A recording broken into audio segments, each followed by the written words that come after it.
Hello. You have a new email from Generic Incorporated. Do you want to reply?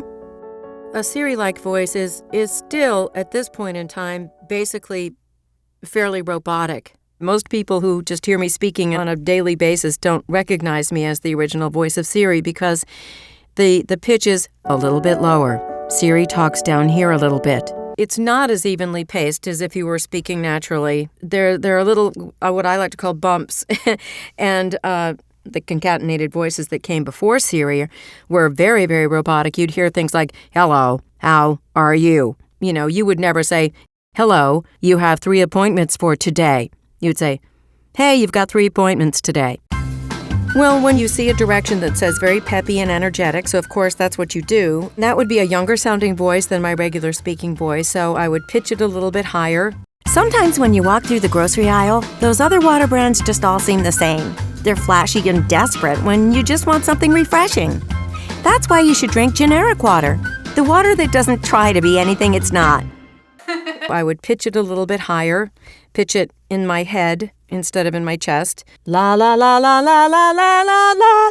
See, and all of a sudden you hit your break and then you'd have to go into falsetto. La, la, la, la, la, la, la, la. Well, you can tell very much from the copy what kind of person they're looking for.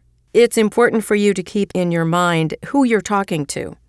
Typically, we associate a deeper voice with authority. You think you know the truth about Jake Gerald, but who really controls him?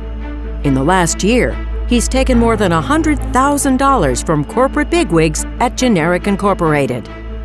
Who do you want to represent you? Someone who listens to the people, or someone who listens to big water?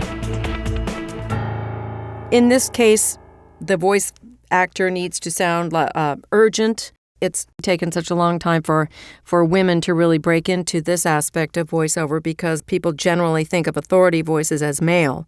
Fortunately, that has changed. But, you know, you're not going to get someone talking like that and saying, you think you know the truth about Jake Gerald, but who really controls him? It's not a person that you probably would run into on a daily basis. Listen up. You think you know the best water around? You have no idea. Generic water's the hot new thing from Miami to Fort Lauderdale. Guys and girls everywhere are saying the same thing. Let's get generic. That one was just that was a little over the top. But adding breath and just a real edge to the voice. You know, suddenly you're the monster, you know. You will drink the water. So people that do voice acting for a living have to think about all those things, about, you know, the pitch and the tone and the pacing, the cadence of their speech, who their audience is, you know, who they're speaking to. It's perhaps a little bit more challenging than people might imagine.